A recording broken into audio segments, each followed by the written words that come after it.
Pagkadating ng bahay, may kabundok ng labahin na naghihintay sa BFF ko. At bago simulan ang installation, tinawagan ko muna ang tatay para nang sa ganun ay may guide ako. Dahil palalagyan namin siya ng patungan. At dahil kailangan ng welding works dito, kaya kailangan muna natin kumonsulta. Sunday dumating si BFF sa bahay pero natenga pa siya ng 2 araw. Dahil hindi available ang mag-i-install. Kaya pala si Uncle Padong ang gagawa ng plumbing at electrical works. At kapatid naman ng bayaw ko ang gagawa ng welding works. At may kasama siyang body at sa ganun padali ang trabaho man. Ilagyan namin si BFF ng sariling outlet at saka breaker. Samantala nabuo na nila yung frame para patungan na itong BFF naman siyang ilatag sa semento, Madi, pero mas maganda kasi daw, sabi ng tatay, kung lalagyan siya ng patungan. Naman na ini-explain ni Kuya Padong kung anong pinag-usapan nila ni tatay. Alam mo ba, Madi, na maganda ang paggagawa nito ni Ento? Mamaya, Madi, makikita mo. At kailangan natin butasan tong pader para makalabas ang hose ng drain. Di pa napapasa akin si BFF, Madi, pero iniisip ko na kung saan ko siya ipepwesto. At kapag bibili ka pala nito, Madi, kailangan mo ito ang mga i-consider mo. Tulad ng water pressure, kailangan talaga ay malakas ang tubig mo. Kasi kung mahina ang tubig mo, mag-error siya. Pangalawa naman ay magkaiba ang ikot. Ang tinutukoy naman dito sa ganitong washing machine ay may dalawang klase. Ang una ay ang top load at ang pangalawa ay front load. Itong sa Madi mo, ang tawag dito ay front load. Based naman sa research ko, mas marami ang preferred ang front load. Sa top load do kasi Madi, bukod sa maraming tubig ang kailangan, mahina rin daw ang ikot. At ang pangatlo Madi ay kung saan siya ipipwesto. Hindi ko pa man nabibili Madi, pero pinag-iisipan ko na siya kung saan ko siya dapat ilagay. Dapat talaga sa safe na hindi agad-agad nakakalikot ng mga bata. Ilagay ko talaga siya sa safe na lugar Madi dahil ito napili ko is soft touch lang yung display. At ang pang-apat Madi ay tab clean function or di kaya drum clean. Ito si BFF naman, pag na-hit niya ng 40 washes, bibigay siya ng notification na kailangan na niyang i-drum clean. At sa pagda-drum clean Madi, pumapalo siya ng lagpas 2 hours na pag-clean. Gagawin mo lamang ay i-on mo lang siya at ipipindutin mo lang yung drum clean at siya na yung bahala sa walang kailangan na ilagay na sabon or kung ano-ano pa man. Ang panghuli Madi, mas malaki, mas maganda. Itong si BFF Madi is 9.5 kilos. Yan ang mga 5 dapat kay i-consider Madi kung ikaw ay nag-iisip na bumili nito or di kaya uutang. At sa puntong to'y kinikilig na talaga ang Madi mo. Dahil nabuol na ang kanyang patungan, kailangan na lang siyang ipatong sa taas. Dahil ito ay bakal lang, kailangan siyang penturahan Madi na sa ganun ay may iwasan ang pagkakalawang niya. Alam mo ba Madi, sa puntong ito ay kinakabahan ako. Nag-overthink ang Madi mo kung hindi ba magkasya. Naku, uulit na naman. Matitenga na naman ang paglalaba ko. Bay, wala nang maisusuot ang mga amo ko. Praise God Madi, may pasok na pasok sa banga. May naamoy ko na yung sabon Madi, makakapaglaba na ako para sa mga amo ko. Inabot na talaga sila ng hapon Madi, buti na lang at 3 sila ay nagtulungan. Kaya mabilis sila natapos. Konting-konti na lang, ang pinakahuli ay ang itong hose. Ilulusot na lang siya dun sa butas na nilagay na para sa kanya. Eto na siya.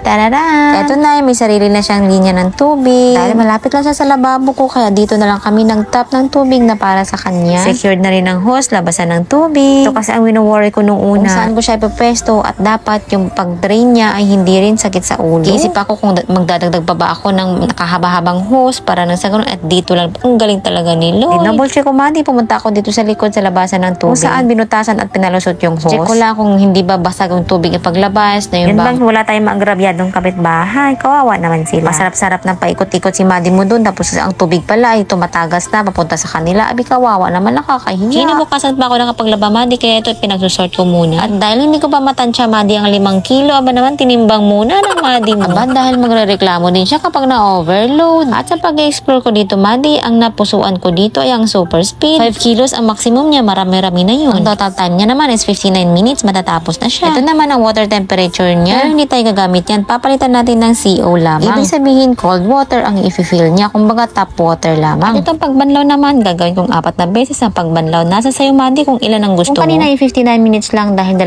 banlaw lang yun, pero ngayon ay 4 na banlaw na siya, kaya umabot na siya ng 1 hour and 14 minutes. At as is lang tayo sa spin Madi dahil yun ang pinakamataas na spin sa super speed. At dumako naman tayo sa detergent compartment niya. Sa pre-wash compartment, konting sabon lang ang dapat ilagay. Samantala sa main compartment ay mas marami. At sa Fabcon, pwede rin naman diluted or di kaya puro. At here we go para sa unang salang natin. Ang pinili kong settings dito ay super speed, which is ang maximum load capacity niya ay 5 kilos. Pero ang tinimbang ko lamang ay nasa 4 kilos lang. Plug in, open ang ball valve. Sinamahan ako ni Kuya Gray na masaksihan ng unang ikot na may laman na.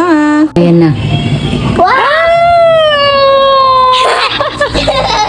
Alis ka dyan.